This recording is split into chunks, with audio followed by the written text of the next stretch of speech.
Are you a videographer searching for how to get more paying clients? I've got some tips. Stay tuned. We're going to talk about all this stuff.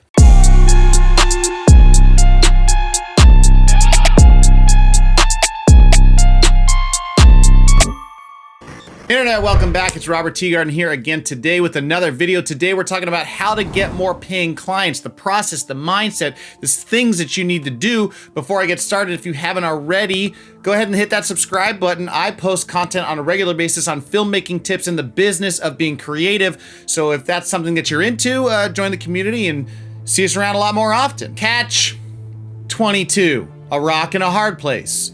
So a bunch of these cliches that indicate in this instance that you have the skills, but not the experience to garner the type of money you're talking about. There's also a very interesting and I think applicable analogy here in SAG-AFTRA, the Screen Actors Guild, meaning if you are an actor, you need to have your SAG card for union productions. But here's the catch.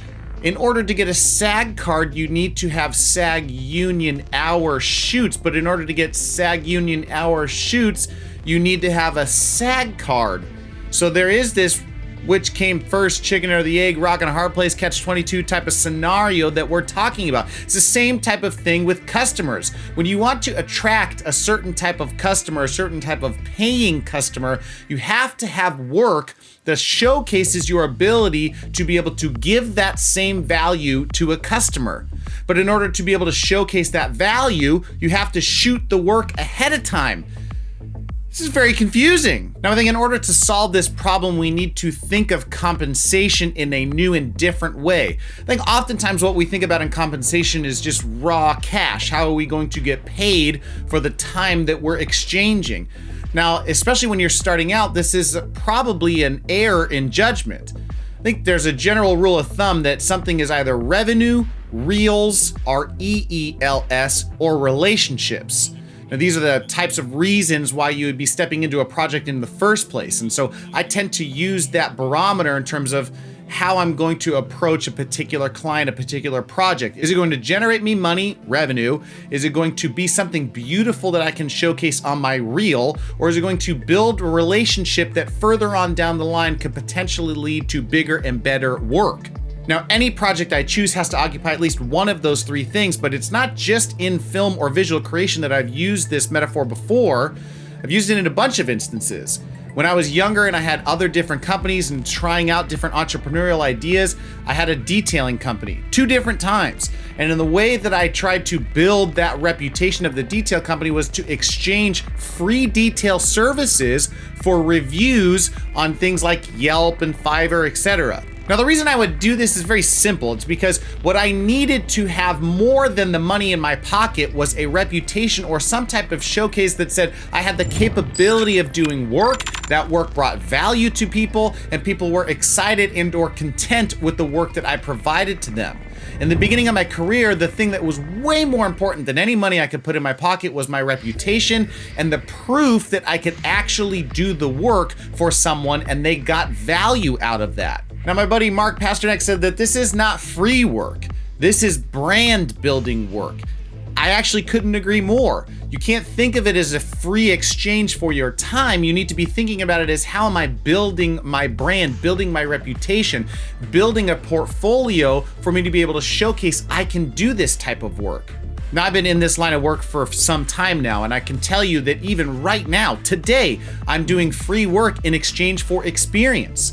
Now, my entire background, as a lot of you guys know, is in music. I've been a musician my entire life. I'm a professor in the music space as well. I spent 15 years with major record labels, but I can't showcase a wide variety of music video type things or stuff where I'm working with an artist. I have a ton of stuff in the health and fitness space, but if somebody asked me, especially a high profile client, can you showcase something that you've done right now that can give us an indication that you're capable of doing this work? Now, the catch-22 that I mentioned in the beginning of this video is I do have the experience, the knowledge, and the skill set to be able to produce that type of work, but I don't have the examples to be able to showcase to somebody who's willing to write a check to me and take a risk. Now, in order for me to showcase that ability, I'm doing free work right now with the band and several other artists to be able to say, hey, this is what I'm capable of doing with no budget. Imagine what I could do if we put a couple dollars behind this. Now again, going back to my buddy Mark, it says it's not free work, this is brand building work. I think that's a perfect analogy, a perfect metaphor in terms of how I'm approaching this thing. Yes, I'm technically not putting money in my pocket, but I'm gaining experience that will be able to benefit me further down the road. In fact, it actually benefited me last week when somebody said, have you ever done something in the live stream space before? I was able to say, assuredly, yes, I have. Here's what it looked like. Here's the outlets that it got published on. And it actually put me in the running for a job that was way bigger than what I would have gotten just if I had focused on that initial live stream event. Stretch. Now, it's really important here to understand that with each one of these projects you take on, what you should be doing is trying to stretch your skill set. If you're going to be taking on free or brand building work, what you should be doing is taking that opportunity as a chance to take a risk in the skill set that you currently have, trying to expand the things that you can do. Don't just play it safe and say, well, I'm capable of doing this, I'm just going to continue to replicate that same process. Really try to take a risk and expand your skill set to be able to showcase a different level of what you're capable of. I also wanted to talk about this book, Anything You Want by Derek Sivers. Derek Sivers is the founder of the company CD Baby. He is a musician and a Boston Berkeley graduate. He has since sold CD Baby for $22 million. In this book, what he talks about is this concept of what is the shortest path to your first dollar. And I think in spite of looking at all of these things on how to get more paying customers, it's really important for us to understand the essence of what customers are paying for. We oftentimes get hung up on starting an LLC and insurances and marketing and putting all these different elements in place that we don't truly understand what it is that customers are paying us for. What is the value that we're getting to them? And in that instance, we start to focus on other things that are not essential for us to generate revenue and to provide the highest value product we can.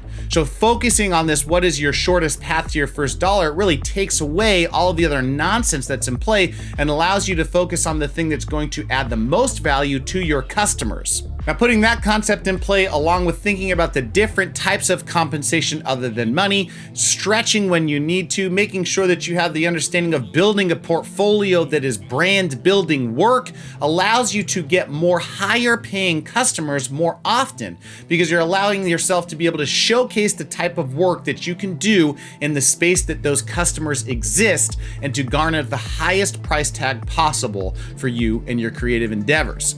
Now, ladies and gentlemen, if you enjoyed this, please let me know in the comments below. This is slightly different skew than what I'm used to putting out here, so I would really love your feedback in terms of what you thought for this particular video. With that in mind, this is Robert Teegarden with another video in the can, ladies and germs. We'll talk to you guys in the next one. Peace.